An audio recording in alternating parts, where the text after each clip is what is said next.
A partir de este momento, las informaciones que son noticia toman el protagonismo. Comienza Informe RCR. Comenzamos este compacto informativo destacando que el alto representante para la política exterior de la Unión Europea, Josep Borrell, aseguró este jueves que apoyará en todo lo que pueda la iniciativa del opositor venezolano Juan Guaidó de impulsar una negociación entre el gobierno de Nicolás Maduro y la oposición en Venezuela. Es decir, esto no se va a resolver si no es a través de un proceso de negociación. Llevamos desde la Unión Europea intentando mediar e impulsar este proceso. Ahora hay una buena ocasión por delante, va a haber elecciones regionales y municipales en Venezuela. Puede ser un buen momento para que se intente poder una participación de todos los partidos políticos, incluidos los opositores de que representa Juan Guaidó, y eso no se va a resolver de otra manera. La verdad es que yo no puedo sino sentirme muy satisfecho y apoyar en todo lo que pueda lo que se llama la iniciativa de Juan Guaidó, que ciertamente lo es, pero que no es nueva, porque hay muchos actores políticos, entre ellos la Unión Europea, que vienen impulsando que tal cosa ocurra. Por su parte, el presidente interino de Venezuela, Juan Guaidó, señaló que es posible que Noruega participe como mediador en un nuevo intento de diálogo con el régimen de Nicolás Maduro que promueve la oposición venezolana. El líder opositor aclaró que no está mendigando nada al régimen socialista y afirmó que sí está reclamando el derecho a una elección libre y justa, así como la entrada de vacunas contra el coronavirus. El opositor también señaló estar dispuesto a ceder su puesto dentro de la oposición si los liderazgos de la unidad así lo plantean. Como también lo saben, miren, hemos hecho y utilizado no solamente todos los mecanismos a disposición, también los que no teníamos los construimos. El reconocimiento internacional que tiene hoy la lucha venezolana no fue un regalo, fue una construcción de una lucha, el ejercicio también de la mayoría institucional y en las calles.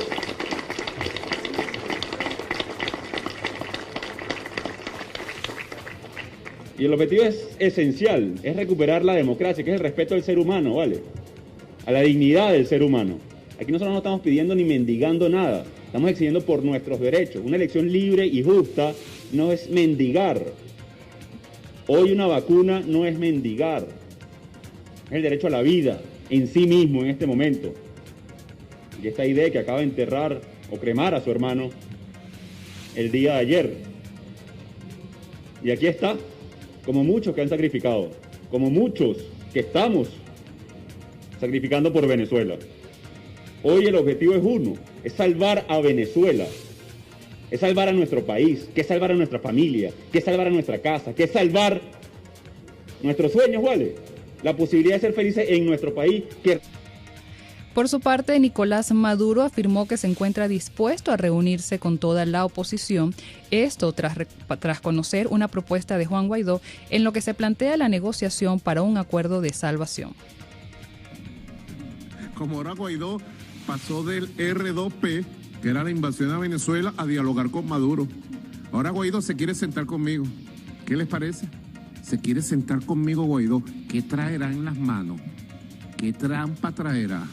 Le dieron la orden del norte, porque él es un pelele del norte. Le dieron la orden, se acabó Guaidó, tu presidencia se acabó.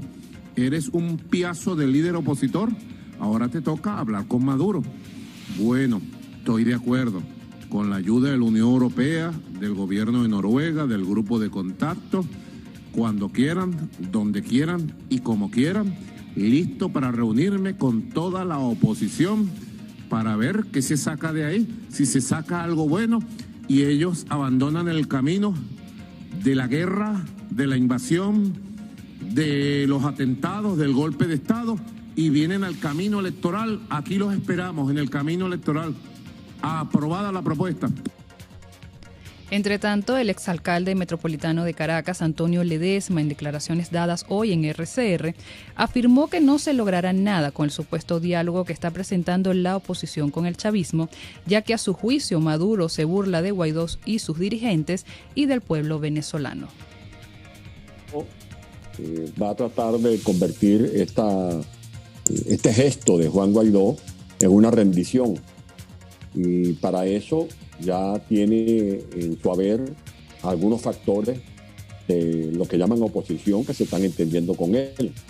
Maduro logró infiltrar la oposición, Maduro logró dividir la oposición, Maduro logró pulverizar aquel instrumento poderosísimo llamado la manita, que fue una propuesta de la unidad que hizo posible la clamorosa victoria de diciembre del año 2015.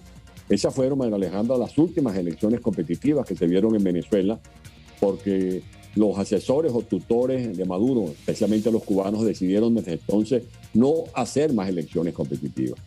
Yo sé que el diálogo es patrimonio de la humanidad, es como la paz, es como el amor, pero estoy convencido y respeto la opinión de los demás. Yo no estoy diciendo que yo soy poseedor de la verdad verdadera, simplemente es la opinión de un humilde servidor, que con estas mafias no valen diálogo.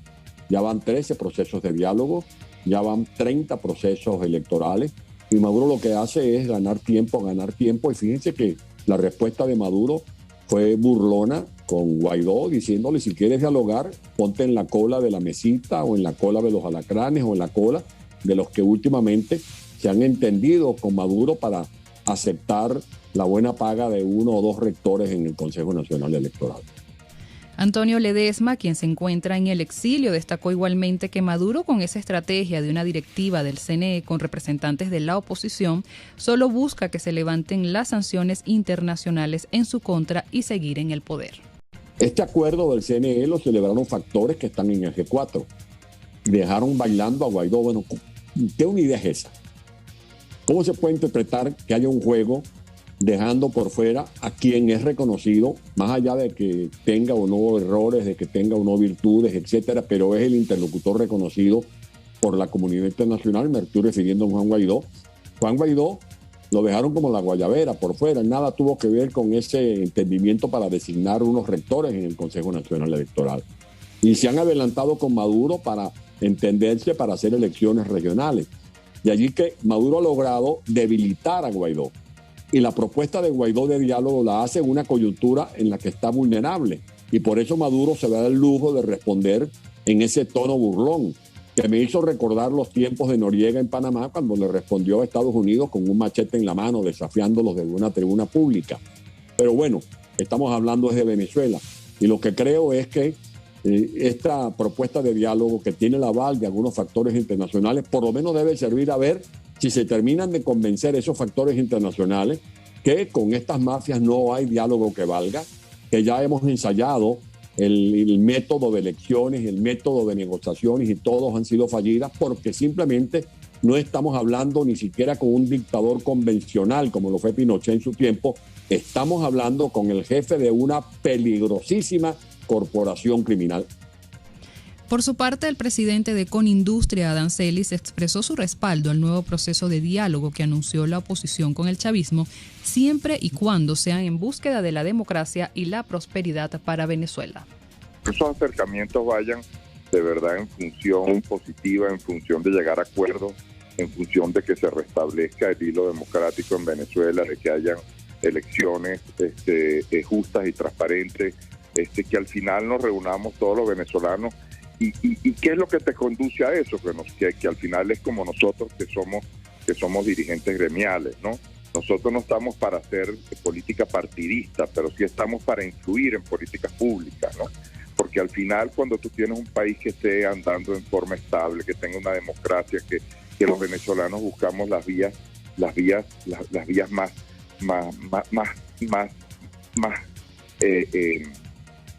de acuerdo para que podamos llegar a situaciones en las que se resuelvan los conflictos en forma en paz y transparente. Eso al final se traduce en crecimiento, María Alejandra. Eso al final se traduce en prosperidad. Eso al final se traduce en que haya más empresas, que haya más empleo, que las industrias se beneficien y que al final la sociedad pueda reunirse y progresar. En cuanto a las elecciones regionales y municipales que anunció la nueva directiva del Consejo Nacional Electoral, el primer vicepresidente del Partido Socialista de Venezuela, Diosdado Cabello, notificó que tales comicios se celebrarán el 14 de noviembre. El calificado número 2 del chavismo, durante su acostumbrado programa con el mazo dando, señaló que el recién constituido Consejo Nacional Electoral llamó a elecciones para que las fuerzas democráticas se midan en unos comicios que someterán al voto popular a liderazgos regionales y locales. ¿Qué viene ahora? ¿Qué viene ahora? Organizarse para estas elecciones, prepararse, arreglar todo para que el 14 de noviembre las fuerzas democráticas estén, midiéndose como corresponde en una democracia. Lo que está diciendo Juanito Limaña, ¿cuántas llamadas a diálogo ha hecho el presidente Nicolás Maduro en este país? En noticias de salud tenemos que Ana Rosario Contreras, presidenta del Colegio de Enfermeras de Caracas, instó a la administración de Nicolás Maduro a dotar con equipos de bioseguridad a los hospitales del país. Durante su discurso por el Día Internacional de la Enfermería, Contreras pidió desde el Ministerio de Salud en Caracas la vacunación contra el COVID-19 sin olvidar las exigencias del gremio contra el aumento del salario.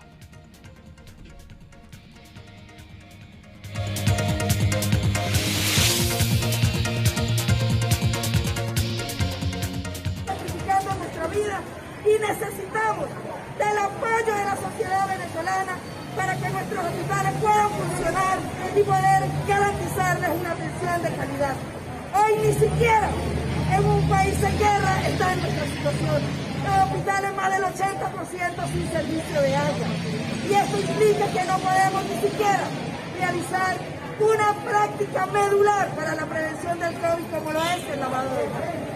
Por eso hoy el gremio de enfermería, en una jornada de protesta nacional que se está realizando en 15 estados, estamos haciendo un llamado. En primer lugar, al Ejecutivo Nacional, al Estado venezolano, que es nuestro empleador, emplazarlos, si ustedes no proceden a resolver la crítica situación de pobreza extrema en la cual nos encontramos las enfermeras y enfermeros venezolanos. Si no se logra en nuestros hospitales el equipo de bioseguridad de manera permanente, si no se establece un plan de vacunación para toda la población de manera urgente, nos veremos obligados a suspender nuestra relación laboral con el patrono, porque ya basta de seguir asumiendo los sacrificios siendo esenciales para los pacientes, pero invisibles para el Estado. Por su parte, trabajadores de la salud en el estado Carabobo denunciaron que les niegan el proceso de inmunización ante el COVID-19 a todas aquellas personas que no tengan el carnet de la patria. Varios médicos que asistieron a vacunarse en la ciudad hospitalaria Dr. Enrique Tejera, conocido como Hospital Central de Valencia, se quedaron sin ser inoculados porque les exigían el carnet de la patria. Aquí estoy, Rosario Martínez, estoy aquí en Venezuela, Valencia, en la unidad Enrique Tejera del hospital donde llamaron a vacunarnos. Estamos desde primera hora. Los médicos en Venezuela no nos quieren vacunar. Y estamos aquí después de tanto tiempo. Acaban de colocar este anuncio que dice que nada más se va a vacunar a la gente que tiene carnet de patria. Entonces, todos los médicos que estamos acá nos están dejando sin vacuna porque simple y llanamente no tenemos el carnet.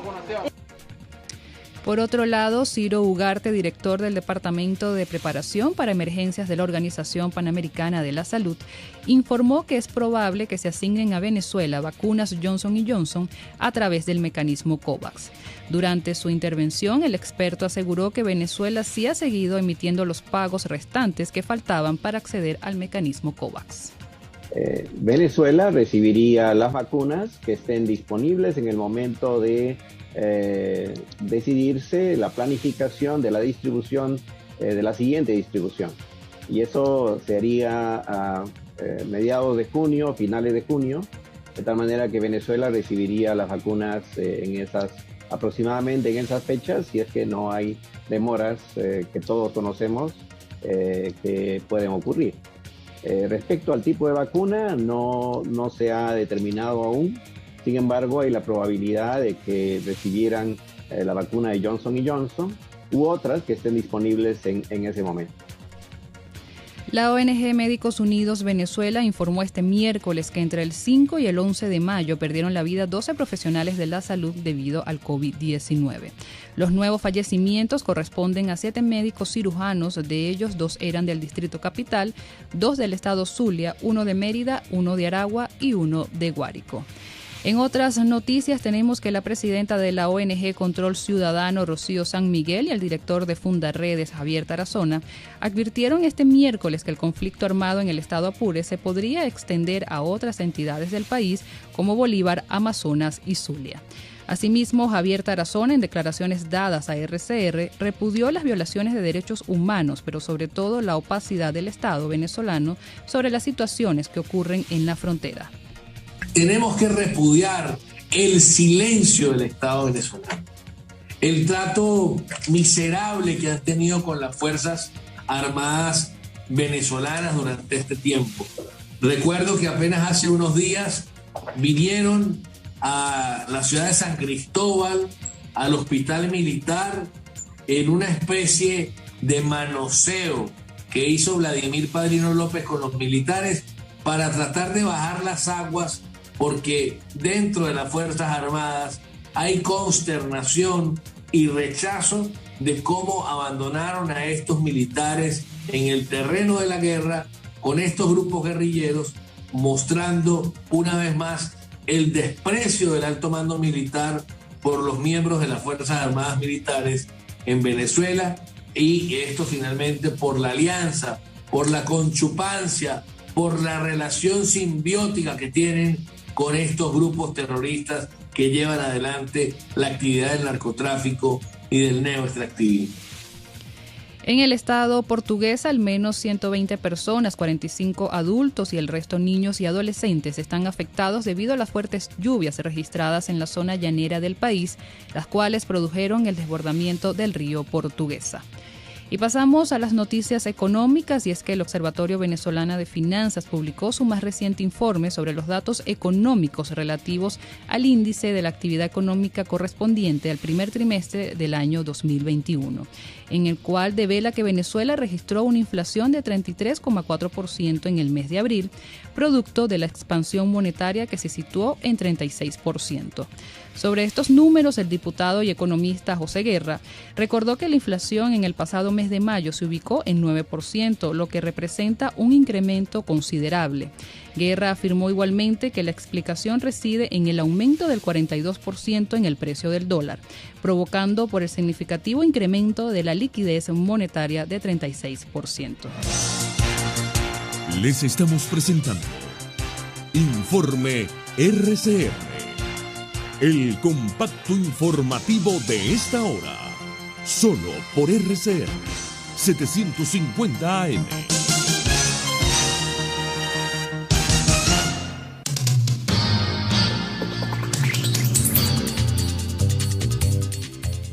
En noticias internacionales, la canciller de Colombia, Claudia Blum, renuncia a su cargo por medio de una carta ante la Casa de Nariño.